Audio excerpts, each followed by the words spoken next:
Hey there, and welcome to part two of our three-part series of my top 30 games of all time. Um, Last week we did 30 through 21. This week we are doing 20 through 11. Again, this is my personal top 20 or top 30. Yours may differ.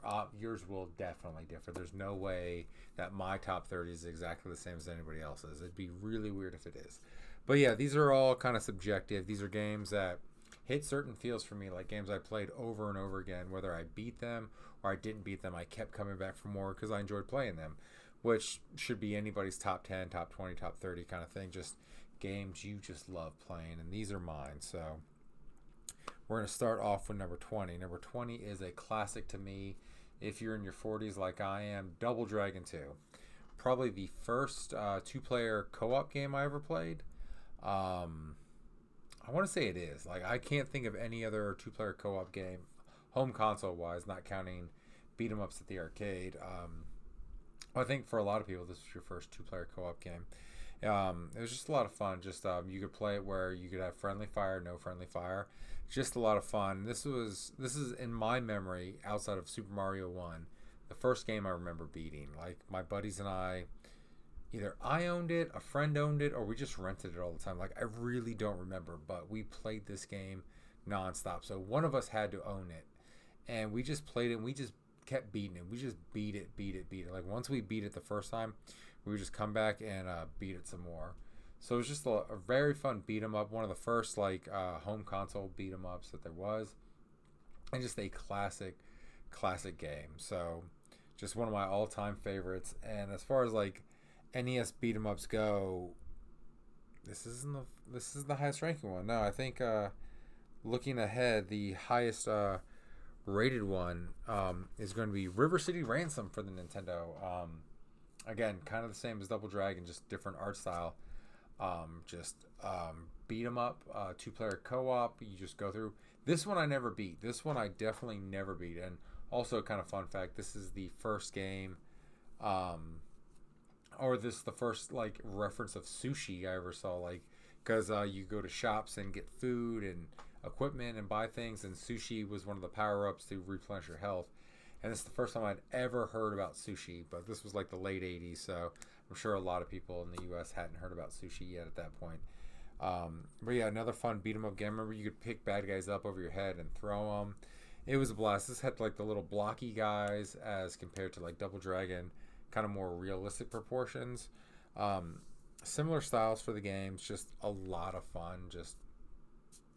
I just love this. Again, another co-op game. This one I know a friend of mine owned. My friend Ryan, who lived a couple houses down from me, he owned this game. So I do know that one of us owned this one. So we played this one a ton. And then when Ryan moved away, I remember I stayed the night at his house, at his new house after he moved. And again, we played a ton of River City Ransom. We watched Gremlins 2 and played River City Ransom. That was our evening that night. But yeah, just two great, to start off this list, two great Nintendo beat 'em ups that are just a ton of fun to play. Whether you beat them or not, you just play with your friends back and forth. Just hours and hours of fun. And that was kind of like the best part about playing video games as a kid. You didn't set out to beat the game like kind of we do now as we're older.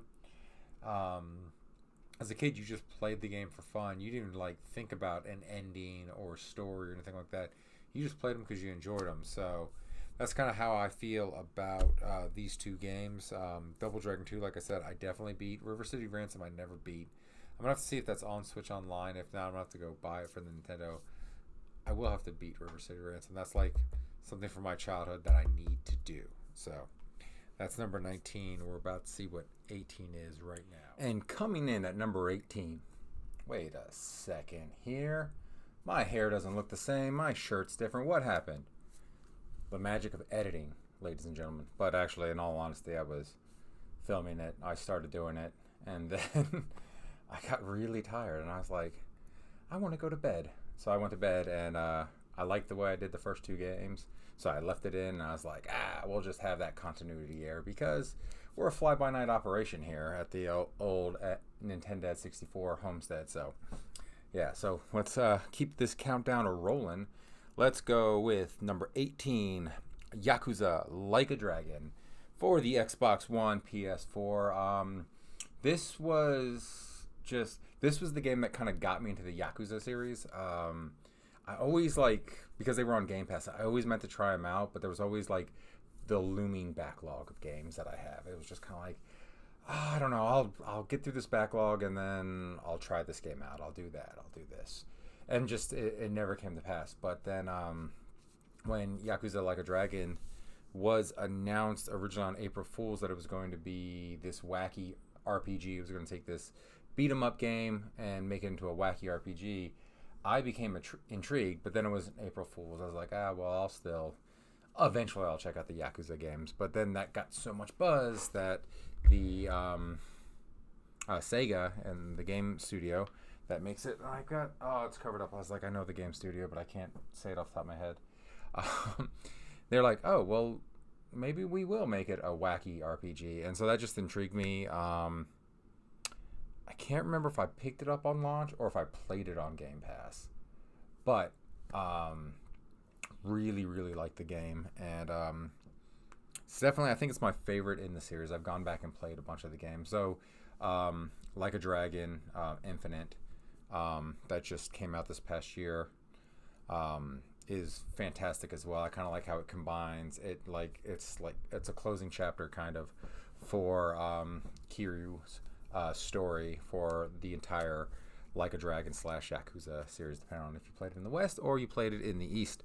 But just a fun RPG element added to it where Ichiban, our protagonist in this game, gets a head injury, so he kind of sees the world as this fantasy thing whenever he gets into battles. Like, the people you run into to fight, they no longer look like just like Yakuza members or thugs. They turn into these just strange looking people that you have to battle. And it's you control your guy. It's turn based. It's a ton of fun. It's crazy, and it just continues into the new one, Infinite, which takes place in Japan and Hawaii, and you battle a big giant shark and a kraken, and it gets out of hand and wacky. So Yakuza Like a Dragon coming in at a bullet at number 18. Just a fun, fantastic game, and I think it's a good way to get into the Yakuza series, just because it's just a really lighthearted, fun adventure, and then you can kind of go back and play the other ones, which I have done, and they are awesome. Any one of them probably could have made this list, but I'm trying not to have too many games from series on the list, because then like half this list would be like Mario and Zelda games probably. So, and Squaresoft games. It'd be Nintendo made games and Squaresoft games. So I had to draw a line somewhere. But yeah, Yakuza Like a Dragon at number 18. Coming in at 17 though, we have our first portable game on there, and maybe our only portable game on here.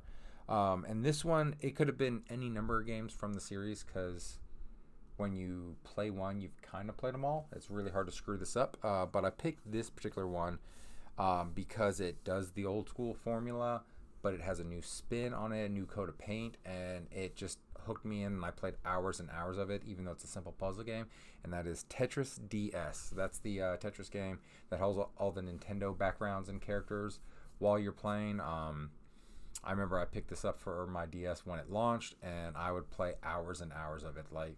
I was in college at the time, so I would just in between classes just sit at the student union or in the cafeteria or someplace, if it was a nice day, outside on the quad, and just play this game for hours and hours. And just, again, it's Tetris, and it's got a couple different game modes in it, but it's Tetris, but it just hooks you in. And I think the added bonus of the Mario characters really make for something special when it comes to it being Tetris. So that's number 17. Like I said, looking over my notes, that's the only portable, not counting Switch being portable and console, the only portable only game on this list. So good job, Tetris DS. You beat out a lot, and there could have been more portable games, but if I'm 100% honest with you, Game Boy I played a ton of because I was a little kid. Game Boy Advance came out when I was in high school, and I didn't play nearly as much of that because I was more doing teenager things, and you don't do much portable gaming.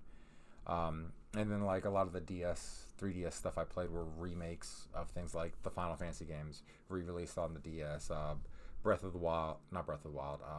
Ocarina of Time, Majora's Mask. I played a lot of like console remakes on my portable systems. I didn't play a lot of, portable only games on there. So maybe I'll have to go through my. I'll do a portable only. We'll do top 15 portable games. But yeah, so that's the only portable game on here. And coming in at number 17, I picked the whole series for this one because it was a very short-lived series and it was kind of a yearly series for a bit there. I think it peaked on the Dreamcast, but the NFL 2K series. 2K1 is probably my favorite, though 2K5 probably has the best presentation. And of course, that was Dreamcast and Xbox. And I think 2K5 was on PlayStation 2. I'm not 100% sure about that one. I'll have to look it up and I'll do a little editor's note there somewhere.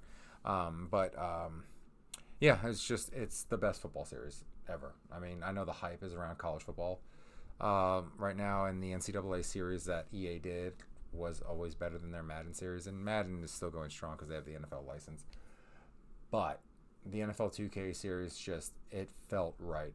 I can't explain to you why it felt right, but it's just everything was smoother than Madden, played better than Madden. It felt like every year the AI was better than Madden. And then when 2K5 came out, I want to say it retailed for $19.99 or $29.99, way less than Madden did. I mean, that was a no-brainer for me to pick up. And generally speaking, when I had my Dreamcast, I did have I bought the 2K series and didn't get the Madden series for my other systems. And I know there was a hiatus there, but I did pick up 2K5 when that dropped. So those games were just fantastic in the way they played. I loved it on the Dreamcast when you had the VMUs. Your plays wouldn't be on the screen. They'd be on your VMU, so there was no way your friend could tell what you were picking and things like that. So, or, like modern games, it shows you 3 plays, so it's like your opponent has a 1 in 3 guess of what you're doing. So, no, I just love that fact about that and just a blast playing that. And I don't know, it's kind of funny. It's like when Nintendo puts a new system out there, they'll build their first Mario game around the controller. It felt like when you play the NFL 2K and NFL 2K1 on your Dreamcast, it felt like the Dreamcast controller was built around NFL 2K. It's like, how can we make this game even better? Well, let's design the controller around it because it just feels natural in the Dreamcast controller. Dreamcast controller gets a lot of hate. I love it. In fact, like, of my favorite systems, I don't know if I really hate any controller. Like, the PlayStation 1 through 4 controllers are my least favorite because I don't like the thumbsticks right down here. It's the DualSense is, I mean, it's the same spot, but it feels a little more natural. I don't know. I think honestly, I think maybe my favorite controller. I just happen to have these, and there you go, because I don't have a lot of light in here. I like this dim look. The Nintendo Pro controller for the Switch. I think this might be my favorite controller. This just feels the best. I mean, it's really close to the Xbox controller. So, I mean, it's not much of a difference between the two. Just this one, I think, edges it out a little bit better. But you didn't come here for controller talk. You came here for it's a top 10 list, I guess, because it's 20 through 11. But number 16, NFL 2K series on the Dreamcast, the Xbox, and probably the PS2. Next up is the game that showed us that first-person shooters could be on home console, even with one thumbstick, and that is GoldenEye 007 for the N64. Number 16, I mean, what can I say about it? Had a great single-player mode, played the hell out of that, beat it on every difficulty back in the day, and then, of course, 4-player, no odd job allowed, Battle Royale with your friends, it killed it. Just so many memories, because that came out when I was in 8th grade, of going to my buddy Chris's house and all of us playing in his basement, just GoldenEye 64. We played that, Mario Kart 64, just a ton. I already, in the previous episode, I talked about all the fun we did with that. But yeah, another thing we would do is just get a ton of proximity mines and just throw them everywhere and just we just kind of made our own rules to make it as hectic as possible and to kind of have a little bit of luck, a little bit of skill involved there, that you don't run into stupid shit along the way and you don't die. But yeah, just the first real console first-person shooter that made first-person shooters viable on a console. Because we had our Dooms on the SNES and Saturn and 32X and probably PlayStation. But I mean, those didn't set the world on fire. But then Rare came out with GoldenEye, just kind of showed you how you could do it. And then it just got better from there. Doom 64, and then we get to the Xbox and PS2. I mean, and then even still with the one thumbstick on the Dreamcast, you had Unreal Tournament, Quake, fantastic first-person shooters on those systems. And it all has GoldenEye to thank for that, because I think that's what showed these makers, mostly id Software and Epic, the big guys for the first-person shooters at the time, that hey, you can do this on a console. So it opened up a whole new avenue. And then now we've got Call of Duty and just so many first-person shooters now on consoles with the twin sticks that help a lot. But it all started with a single thumbstick, C controllers, trigger, shoulder buttons, with GoldenEye 007 on the N64. Coming in at number 14. I think some people might be surprised how low this ranks, but when you get to the top 10, you'll be like, okay, yeah, it kind of makes sense that this comes in 14. It is, unless you consider wrestling games, fighting games, this is my favorite fighting game. Well, maybe not. There's another fighting game that ranks a little bit higher than that. My favorite 2D side-scrolling fighter in the classic sense. I guess we could put that on there. And that's Marvel vs. Capcom 2. I mean, you saw my surprise reaction when the Marvel vs. Capcom Fighting Collection was announced in Nintendo Direct. That got a ton of views on TikTok, by the way. Maybe I'll put it in here. But, no, I love that game so much. It's so much fun. I can't wait for it to come out on the Switch. I've got it on my Dreamcast, the Japanese version, sadly, because I sold my Dreamcast collection years ago, and has slowly been rebuilding. In fact, it's bigger than it ever was. But, yeah, not paying over $100 for that game. Just not going to do it. And I don't have to, because I'll get an English version coming out sometime in 2024. It's already pre-ordered. We don't have a date yet, and I'll get to play it on my Switch, get to use my Switch Pro controller. So I'm excited for that. My main was Wolverine, Mega Man, Ryu. Do that Berserker charge with Wolverine, have just Mega Man and Ryu just Hadouken the hell out of the screen, so it's hard to escape. Subs out for Wolverine sometime was Spider-Man. Sub out for Mega Man was Cable sometime, which I've got Ryu, Wolverine, and Mega Man back there on that shelf. You can see Ken in the background. I've got that Cable pre-ordered from Marvel Legends coming, and I've got plenty of Spider-Man. So Spider-Man is up there. I'll have to put one down there just to have my favorites that I use main down there. Thanks to Jada Toys and also Marvel Legends. But yeah, I played the hell out of that game. The one downside to playing that on the Dreamcast was you were more precise using the D-pad than you were the thumbstick for pulling off a lot of moves. The problem is that D-pad was so high up, doing like Hadoukens and a lot of those sliding moves, man, would just make your thumb so raw. It would hurt after a while. So my buddies and I, when we would like beat it to get like the in-game currency to buy all the characters and stuff like that, we'd have to take turns, because you just playing that for like an hour, your thumb was just killing you. So I'm happy to get it on this, because A, more precise thumbstick, but also this D-pad does not hurt nearly as bad. So I'll definitely be playing through that again, earning all the characters. I'll probably stream it, probably post it up here on the YouTube channel playing it. After all, I did have such an exciting reaction to it. But number 14, Marvel vs. Capcom. And coming in at 13, this is a 1 through 3 series, a trilogy. You can add a side game to this one as well, because it's all the same gameplay. This was the killer app for the Xbox and Xbox 360, and that is Halo 1 through 3. You could throw Reach in there too, the Bungie Halos. And I don't really have anything against Halos 4, 5, except for its stupid story, and Infinite. I do enjoy those games too. But I think Halo 3 might have been the peak. Played a ton of that in college with friends. Halo 2 also. Man, did we have just a blast with the LAN parties with Halo 2. Just me and my buddies. a friend of a friend's basement. We all brought our CRT TVs, our Xboxes, hooked them all up. I want to say we were playing 16 players at a time, maybe more. I can't remember what the max was. We had a ton of people down there. I only knew like half of them. We would just have a blast playing. It'd be like me, Mike, Devin, Nelson, Brian, Pat. Those were my buddies, and then Brian and Pat's friends. That's whose basement we were in, one of their friends. Just having LAN parties and just a ton of fun. Just coming together as a community, and then later on made some other friends at a different job at Toys R Us. We'd have LAN parties at their basement too. Just hook up the Xboxes, and just we'd be in different rooms too, because the first LAN party I used to do was in someone's unfinished basement. So we were all kind of just in one giant room together.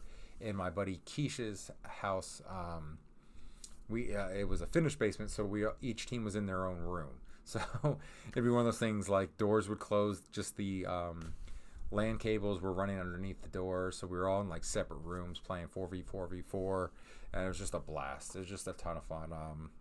The internet makes it easy to play multiplayer games now because you don't have to get a ton of people together, but there's something to be said for getting a big group together to play a LAN party, and that's what the first two Halos definitely did for people. And then 3 coming out on the 360, I don't even think I did a LAN party for that. I think that was all online with my buddies. We'd hop on together with our cheap little 360 headsets that either came with your 360 or came when you got live. I don't remember, but that's how we did it then.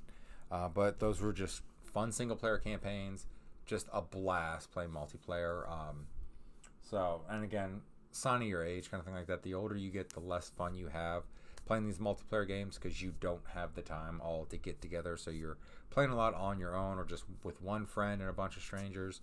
But when you're younger, so any young people watching this, you know, because you get your buddies together because you guys just have school, maybe a part-time job, but in the evening, you're golden. You can just play your games together, which used to be the way.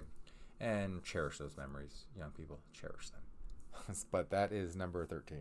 So we're coming up on our last two games. They are both Nintendo-made games, mind you. Number 12. Again, kind of a series, because one is just kind of a continuation of the other, with some new mechanics thrown in there, but it's kind of hard to pick a favorite. But this one is Breath of the Wild and Tears of the Kingdom from the Legend of Zelda series. Just a blast. Like, I remember I went to the midnight launch of the Switch and got that in Breath of the Wild, took it home, even though I was dead tired, still played it for a few hours. And I remember my first trip to Japan was in 2017. It was in April. The Switch and Legend of Zelda came out in March, and just knowing the scope of that game, I was like, okay, I'll get it now. I'll play it a little bit because, you know, I had a job, I had a kid, I was coaching baseball. So there will be things in the way. I won't finish it. 13-hour plane ride to Japan. I'll get to play it then. Well, lo and behold, I could not put that game down. I would like play it on the train on my way to work. I would sneak off and play it in the bathroom for like an hour, just disappear, play it on my lunch break, things like that. And so I beat it long before that trip to Japan. Luckily, I still had some temples to find, so I did that to it. And then lo and behold, when Tears of the Kingdom was coming out, once again, I was going to Japan when that came out. But this time I didn't. I had less time to actually play, so I didn't beat it all the way through. So I did play it a little bit on the flight to and from Japan. So I got that done. So both times this game came out, I was on my way to Japan. But yeah, just a blast to play. They do not make my top Zelda game, but they are definitely up there as one of the fun. And I could also throw, because it's not anywhere on this list, and I'm sure people will be pissed off at me, Ocarina of Time could also be put in this spot too, just because that open world Zelda kind of started a whole new path through the Legend of Zelda series. But just a blast to play and hard to put down, and maybe of the 3D Zeldas the easiest to get into, because even though it has the mechanics, you can beat the dungeons in any order. You kind of get everything at the start, so you can kind of just go have fun with it.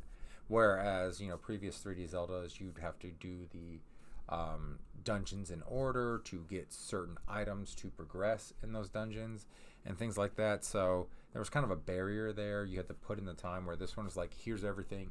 Boom, you can beat this game in 90 seconds if you want. I think that was like the quickest speedrun time, not using glitches, like the person just got off the damn island. went to maybe 90 minutes was the quickest time. I don't remember. But yeah, you could literally, if you were good enough, go fight Ganon right off the beginning. So yeah, that was really cool that it kind of opened up the series like that. And now we come to the last one on this episode, this entry, number 11. And this one, again, kind of a series, but I'm going to start with the first game in the series that came out on the N64. Just because that was the one that I played the most with my friends. And this game, you definitely need to play with friends. That's where it's at its best, when you're playing multiplayer against your friends and everything like that. And that is Super Smash Brothers for the N64 with asterisk Melee for the GameCube, because I was still in college then, still playing with my friends, but we played the hell out of the N64 version. I still remember that first commercial when it came out, where it played the turtles so happy together, and you just see people in mascot suits of Donkey Kong, Pikachu, Mario, and I think Yoshi, and they just start fighting, they just start brawling like that. That's a core memory. That commercial is burned in my head. Maybe my favorite video game commercial of all time. Though the Mario 3, Mario, that's an awesome one too. That's a classic. But yeah, so that series, again, it harkens back to how much fun, how much replayability did I get out of a game. And like GoldenEye before, Mario Kart, just kind of looking at my list, like a lot of the multiplayer games that are on here, just playing with my friends, just having a blast, like Halo, just having a blast with your friends. And you want to win, but it's not about winning. You just have pizza, you have soda. When you get a little bit older, you got pizza, you got beer. And you're just having a good old time playing for all hours of the night, just time flying by while you're doing that. And you're just having fun, creating memories. And that's kind of what entertainment's all about, is creating memories with the people you love. And that's what, like Smash Brothers, as far as the games on this list, like Smash Brothers, Halo, Marvel vs. Capcom, GoldenEye, on this particular part of the list, that's what we were doing. We were playing 4 players constantly. And just having fun together. Just like, I don't know if that's another one of those games. I don't know if any one of us were any that much better than the others.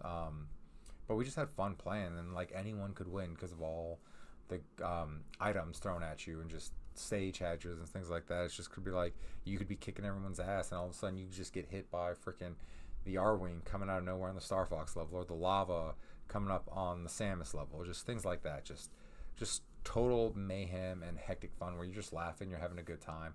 No one's getting mad at each other for the most part. Every once in a while, you know, when you play competitively with your friends, someone gets a little upset. But no, it's just a total blast, total fun.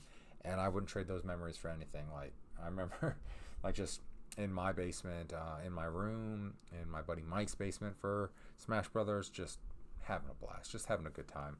Good time with friends. Me, Mike, Bernie, Devin, Nelson, Jason, just having a blast playing these games.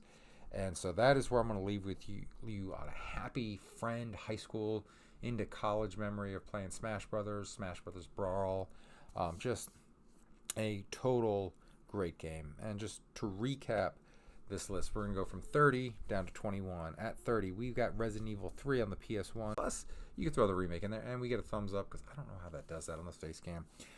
29, Dino Crisis for the PS1. 28, Jet Set Radio on the Dreamcast. 27, Eternal Darkness on GameCube. 26, Chrono Cross PlayStation 1. Mario Kart 64 coming in at 25. 24, Donkey Kong on the ColecoVision. 23, Star Fox 64. 22, Donkey Kong Country on the SNES. 21, Teenage Mutant Ninja Turtles 4, Turtles in Time on the SNES. And for this list, to recap, 20, Double Dragon 2 on the NES. River City Ransom at 19 on the NES. Yakuza Like a Dragon, Xbox One, PS4. 17, Tetris DS on the DS. Number 16, the NFL 2K series, Dreamcast, Xbox One, PS2. 15, GoldenEye 007 on the N64. 14, Marvel vs. Capcom 2 on the Dreamcast, or arcade if you want. 13, Halo 1 through 3 plus Halo Reach on your Xbox and Xbox 360. 12, Breath of the Wild, Tears of the Kingdom, Legend of Zelda on your Switch. And then 11, the party game to end all party games, maybe for the era, Super Smash Brothers on the N64. And then Brawl, or is it Melee? Shoot. Brawl. No, Melee was on the GameCube. Maybe? Oh well. Anyways, thank you for watching this list. Come back next week where we will have 10 through 1, a lot of bangers on that list. Maybe some surprises for some people on that list. But come back next week, and you can check out the video here, maybe here. I don't know where the video is going to be, of the previous list. But take care and have a great rest of your day. Bye.